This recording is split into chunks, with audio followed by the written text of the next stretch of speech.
एक महिन्यामध्ये सरळ सेवा परीक्षेची 100% परिणाम देणारी तयारी नेमकी कशी असायला पाहिजे याचा आपण आज पार्ट दुसरा पाहणार आहोत। मागच्या व्हिडिओमध्ये आपण याच्याबद्दल भरपूर डिस्कशन केलं, ठीक आहे। आता याच्यात त्याचे जे काही पॉईंट राहिले ते आज आपण पाहूया। जर तुम्ही अगोदरचा व्हिडिओ पाहिला नसेल तर तो पाहिल्याशिवाय तुम्हाला हा व्हिडिओ कळणार नाही, त्यामुळे याच्या अगोदरचा व्हिडिओ बघा, त्याच्यानंतर हा व्हिडिओ बघा, ठीक आहे। चला तर बघा, आज आपण 21 ते 30 दिवसामध्ये म्हणजे शेवटचा जो आपला 3 टप्पे केले होते आपण, आहे ना, पहिला 10 ते 20 दिवस, 1 ते 10 दिवस, दुसरा होता 10 ते 20 दिवस आणि तिसरा होता मग 21 ते 30 दिवस।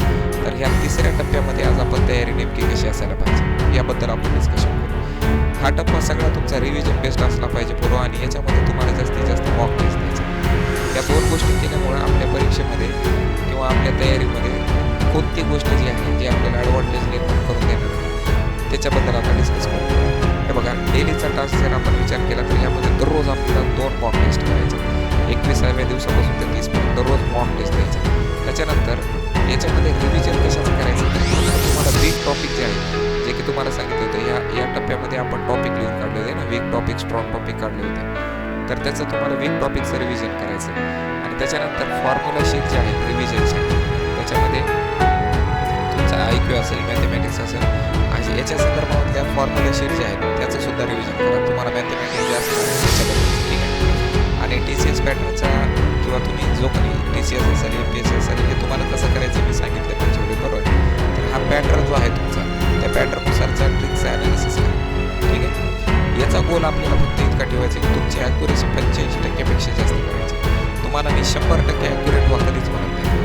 100% ॲक्युरेसी कोणाचीच होऊ शकत नाही, जगामध्ये कोणी 100% ॲक्युरेट नाही, ठीक आहे। आपल्याला ॲक्युरेसी लेवल फक्त 85% पेक्षा जास्त मेंटेन ठेवायची या 10 दिवसामध्ये। लक्षात आलं, जर इथं 10 दिवस तुम्ही 85% मेंटेन ठेवता तर परीक्षेमध्ये तुमचं अटेन्शन आहे ना ते 100% असतं। परीक्षेमध्ये तुमचं अटेन्शन, तुम्ही ज्या परीक्षेमध्ये फोकस आहे 100% असतं, त्यावेळेस तुमची ॲक्युरेसी आहे ऑटोमॅटिक वाढणार आहे, ठीक आहे। त्यामुळं सध्या तुम्ही 21 ते 30 दिवसामध्ये काय करायचं तर सध्या 85% पर्यंत तुम्हाला ॲक्युरेसी मेंटेन ठेवायची।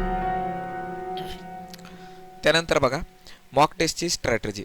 आता याच्यामध्ये मॉक टेस्ट जे आपण दररोज 2 मॉक टेस्ट देणार आहेत याच्यामध्ये, ठीक आहे। दररोज किती मॉक टेस्ट ठरवलेत आपण? 2 मॉक टेस्ट करायच्यात। तर ह्या 2 मॉक टेस्टमध्ये केल्यामुळं ह्याच्या स्ट्रॅटेजीचा आपल्याला नेमकं सायंटिस्ट काय म्हणतात ह्याच्याबद्दल, की मॉक टेस्टचा आपल्याला काय फायदा होणार आहे, तर ते थोडंसं जाणून घेऊया। बघा, मॉक टेस्टच्या स्ट्रॅटेजीमध्ये काय होते की मॉक टेस्ट जेव्हा आपण देतो, आपण टेस्ट देताना मेंदू जे आहे त्याचा टेस्ट स्टेट नावाची जी आपल्या एखादी स्टेट असते ना, जसं की आपण आता झोपायच्या स्टेटमध्ये जातोय किंवा आपण एखाद्या वेळेस सॅड स्टेटमध्ये बोर झालेलो असतो, त्यावेळेस जी असते स्टेट, त्या स्टेटमध्ये आपला जर विचार केला तर मॉक टेस्ट देत असताना आपला मेंदू जो आहे तो टेस्टच्या स्टेटमध्ये जाते आणि ते ॲक्टिव्ह होते। हे ॲक्टिव्ह झाल्यामुळं काय होणार बघा, ही स्टेट जर आपली आहे ना डायरेक्ट परीक्षेमध्ये ॲक्टिव्ह झाली पोरं, याच्यामध्ये आपले लॉस भरपूर होणार आहे। परीक्षेमध्ये जर आपली टेस्ट नावाची स्टेट जी आहे ती ॲक्टिव्ह झाल्यास परीक्षेत आपल्या चुकण्याचे चान्सेस जास्त आहेत। याच्यासोबत आपली अँझायटी वाढण्याचे चान्सेस जास्त असतात आणि रिस्पॉन्स टाईम जो आहे तो कमी होण्याचा चान्स असतो डायरेक्ट परीक्षेमध्ये। त्याच्यामुळे जर आपण शेवटच्या 10 दिवसामध्ये नुसत्या मॉक टेस्ट जरी द्यायला लागलो पोरं, तर त्याच्यामुळे काय होते, आपली जी अँझायटी आहे, आपली जी रिस्पॉन्स टाईम जो आहे तो आपल्या ह्याच्यामध्ये वाढते आणि अँझायटी कमी होण्यासाठी आपल्याला मदत होते। जे विद्यार्थी 10 पेक्षा जास्त मॉक टेस्ट देतात ते 41% पेक्षा जास्त मार्क मिळवतात। 41% असे विद्यार्थी आहेत जे जास्त मार्क मिळवतात, हे एका स्टडीमधून प्रूव्ह झालेलं आहे। त्यामुळं तुम्हाला कमीत कमी 10 मॉक टेस्ट तुमच्या परीक्षेच्या बद्दलच्या देणं झालंच पाहिजे। आता काही दिवसानंतर परीक्षा ज्या येणार आहेत त्याच्या संदर्भामध्ये मी तुमच्यासाठी मॉक टेस्ट टाकणार आहे, ठीक आहे। आणि त्या मॉक टेस्ट तुम्हाला टाईम लावून कशा सोडवायच्यात त्याच्याबद्दल मी तुम्हाला दररोज मॉक टेस्ट झाल्यानंतर तुमचं त्याचं विश्लेषण पण घेणार आहे, ठीक आहे। तर त्याच्यासाठी तुम्हाला यूट्यूबचे दररोजचे जे लाईव्ह लेक्चर आहेत त्या लेक्चरमधून तुम्हाला याच्याबद्दलची माहिती मिळत जाईल, ठीक आहे। दररोज तुम्हाला मॉक टेस्टसाठी मी स्वतः टेस्ट टाकेल, त्याच्यामध्ये त्याचा ॲनालिसिस घेणार, त्याच्यावरून तुम्हाला तुमचा अभ्यास किती झाला याच्याबद्दलची आयडिया येऊन जाईल। त्याच्यानंतर मायक्रो रिव्हिजन सायकल बनवायचं आहे, 3, 7, 15 याला रिव्हिजन मॉडेल म्हणायचं आहे। मी तुम्हाला रिव्हिजन कसं करायचं याच्याबद्दलचा एक व्हिडिओ टाकला आहे, त्यामध्ये तुम्ही पाहिला असेल। तिसरा दिवस जे असेल, समजा आज तू काहीतरी वाचत आहेस, ठीक आहे, आज वाचन केले एक टॉपिक, आता आजचा जो टॉपिक आहे, आज पहिल्या दिवसाचा जो टॉपिक आहे हा तिसऱ्या दिवशी त्याला फर्स्ट रिव्हिजन द्यायचं आहे, 7व्या दिवशी त्याला जे सेकंड रिव्हिजन आहे ते द्यायचं आहे आणि 15व्या दिवशी जे आहे ते त्याचं फायनल रिव्हिजन द्यायचं आहे. ठीक आहे, हे अशा पद्धतीनं तू 1 महिन्यामध्ये जरी परीक्षेची तयारी असेल तर ती चांगली योग्य परिणामकारक अशी तयारी करू शकतोस. फक्त तुला आज जे वाचलेलं आहे ते 3 दिवसानं, 7 दिवसानं, 15 दिवसानं, समज 2 दिवसानंतर म्हणजे उद्या जे वाचणार असेल ते तुला 4थ्या दिवशी, 8व्या दिवशी, 16व्या दिवशी, 3ऱ्या दिवशी जे वाचणार असेल ते तुला 5व्या दिवशी, 9व्या दिवशी आणि 17व्या दिवशी असं त्याला वाचावं लागेल. या मॉडेलनं जर केलंस तर तुला 80%पेक्षा जास्त काळ तुझी जी वाचलेली गोष्ट आहे ती तुझ्या डोक्यामध्ये जास्त काळ टिकून राहते. त्यामुळं हे एक इफेक्टिव्ह असं मायक्रो रिव्हिजन सायकल आहे. हे सायकल कसं करायचं या संदर्भात पण मी एक व्हिडिओ टाकला आहे, तो व्हिडिओसुद्धा बघ. तुला त्याच्यामुळे काय होणार, जास्त मदत होईल. आपल्या सगळ्यात महत्त्वाचं पुरावा काय आहे, आपल्याला ॲक्युरसी मेंटेन ठेवायची. ठीक आहे, ॲक्युरसी बूस्ट करण्याचा फॉर्म्युला आहे.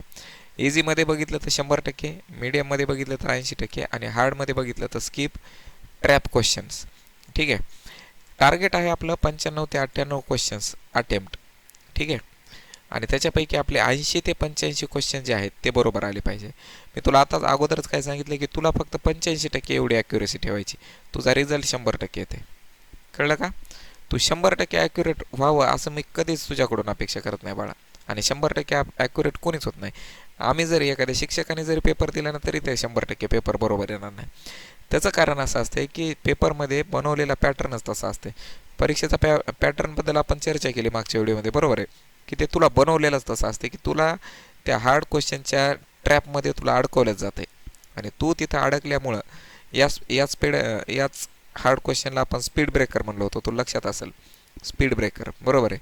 हे स्पीड ब्रेकर काय असतात याबद्दल आपण पुन्हा एकदा चर्चा करू. मागच्या व्हिडिओमध्ये पण आपण चर्चा केली, ते तू बघ. ठीक आहे, याच्याबद्दल मी सेपरेट व्हिडिओ घेऊन तुम्हाला सांगणार आहे की हे क्वेश्चन कोणते क्वेश्चन असतात जे तुझ्या स्पीडला ब्रेक करतात, तुला थांबवतात, आणि ह्या क्वेश्चनचा तू अभ्यास कसा करायला पाहिजे. पुढं आहे बघ, डेली 4 आवरचा स्टडी प्लॅन कर. पहिल्या तासामध्ये फाउंडेशनचा टॉपिक घ्यायचा आहे, दुसऱ्या तासामध्ये तुला PYQs, तिसऱ्या तासामध्ये टेस्टची प्रॅक्टिस करायची, चौथ्या तासामध्ये रिव्हिजन. अशा तुला 2 ते 3 सायकल बनवायच्यात. ठीक आहे, 2 to 3 सायकल्स. आणि ह्या सायकलचा प्लॅन तू ज्यावेळेस बनवतोस, ठीक आहे, त्यावेळेस आपण शेवटच्या 30 दिवसामध्ये एक परिणामकारक असा अभ्यास करू शकतो. दुसरा आहे बघ, आता याच्यामध्ये हिस्ट्री. मला बऱ्याच जणांनी सांगितलं की सर आम्हाला टॉपिक वाईज सांगा. ठीक आहे, की सब्जेक्ट वाईज सांगा की ह्या सब्जेक्टचा अभ्यास करू, मला हे सब्जेक्ट अवघड जाते. मी इथं तुला 1-2 सब्जेक्टचा इथं डेमो सांगतो की ह्या विषयाचा अनुषंगानं तू बाकी कसं करू शकतोस. पण तुला एक गोष्ट माहिती आहे ना की सगळ्या विषयाची स्ट्रॅटेजी वेगळी असते. जर इतिहासाची काही स्ट्रॅटेजी असेल ती भूगोलाला लागू नाही होणार, भूगोलाची इकॉनॉमिक्सला लागू नाही होणार, इकॉनॉमिक्सची पॉलिटीला नाही लागू होणार. ठीक आहे, याच्यासाठी मी फक्त तुला हिस्ट्रीसाठी सांगतो बघ. एक डायनेस्टी जे आहेत म्हणजे याला आपण राजवंश म्हणतो. ठीक आहे, हे राजवंश आणि याच्या टाईमलाईनचा मॅप तुझ्याकडे डोक्यामध्ये रेडी असला पाहिजे, तुझ्याकडे लिहिलेला पण असला पाहिजे, तुझ्या डोक्यामध्ये पण असला पाहिजे. जोपर्यंत तुला टाईमलाईनचा मॅप तयार होणार नाही तुझ्या डोक्यामध्ये, त्याच्यामुळेच आपण बघणार आहे आपण एक सिस्टमॅटिक वेनच का शिकत जातो. मी तुम्हाला इतिहास शिकवताना कधी मौर्य वंश अगोदर, त्याच्यानंतर हरियंक वंश नंतर असं शिकवतो का नाही.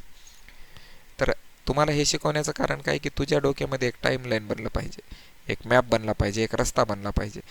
जसं आपण बुद्ध झालं, जैन झालं, मौर्य झालं, गुप्त झालं, अशा प्रकारे ज्यावेळेस अभ्यास करतो याला तू काय करू शकतो, एका शीटच्या नोट्समध्ये बनव. त्याच्यानंतर आहे याच्यावर आधारित PYQ बघ, त्याचे फॅक्ट्स चेक कर आणि 10 मिनिटाचं मिनी रिव्हिजन होईल असं ती एक शीट तयार कर. ठीक आहे, आता हे 4 जर तू एकामध्ये बनवले तर अशा प्रकारचे तुझ्याकडे जर बघितल्या तर पूर्ण इतिहास विषयाच्या जास्तीत जास्त 20 ते 25 शीट होतात. आणि या 20 ते 25 शीटला रिव्हिजन द्यायला तुला 2-3 तास पण पुरेसे आहेत. लक्षात आलं. तर हे झालं इतिहासाचं. असंच तुला जॉग्राफीचं पण सांगतो. जॉग्राफी करत असताना मॅप स्टडी करायचे तुला. इंडियाचा फिजिकल मॅप असेल, महाराष्ट्राचा, आता भारताचा आणि महाराष्ट्राचा याच्यामध्ये फिजिकल असेल. ठीक आहे, त्याच्यानंतर बघ क्लायमेट असेल, सॉईल असेल, रिव्हर्स असेल, याचा PYQचा मायक्रो डेटा तयार कर फक्त. ठीक आहे, हे थोडं फास्ट होत असेल, तुला वाटत असेल सर एवढं आज फास्ट का घ्यायलेत, कारण ह्या विषयाबद्दल आपण मागं भरपूर चर्चा केली, त्यामुळे मी पुन्हा इथे ही चर्चा नाही करत आहे. ठीक आहे, पुढचा पॉईंट बघ, एक्झाम दिवसाची स्ट्रॅटेजी काय असायला पाहिजे. आता ह्याच्यावरती मी एक सेपरेट व्हिडिओ बनवणार आहे. ठीक आहे, पण इथं शॉर्टमध्ये सांगतो कारण आपण 30 दिवसाची तयारी बघत होतो, त्याच्यामुळे इथं तुला सेपरेट व्हिडिओ ह्याच्यावरती सांगणार आहे एक्झाम दिवसाचं काय असायला पाहिजे. एक्झामच्या दिवशी तुला जर सकाळच्या सेशनमध्ये पेपर असेल तर त्याच्या अगोदर काय करायचं तुला की त्या वेळेमध्ये बसण्याची तुला तयारी करायची. बरोबर, फर्स्ट राऊंडमध्ये जर बघितलं तर इझी क्वेश्चन्स, सेकंड राऊंडमध्ये बघितलं तर मीडियम क्वेश्चन्स आणि तिसऱ्या राऊंडमध्ये हार्ड क्वेश्चन्स, ज्यांना आपण जास्त करून स्किप करणार आहेत. जास्तीत जास्त अवघड क्वेश्चनला छेडायचंच नाही पोरो, त्यांना स्किपच करायचे. वॉच टाईम लाव, 90 मिनिटामध्ये 100 प्रश्न झाले पाहिजे. ठीक आहे. आता हे कशासाठी करायचं आहे याबद्दल आपण पुढच्या व्हिडिओमध्ये सविस्तर चर्चा करू. ठीक आहे. हे तीनही टॉपिक मी तुम्हाला पुढच्या व्हिडिओमध्ये सांगतोय.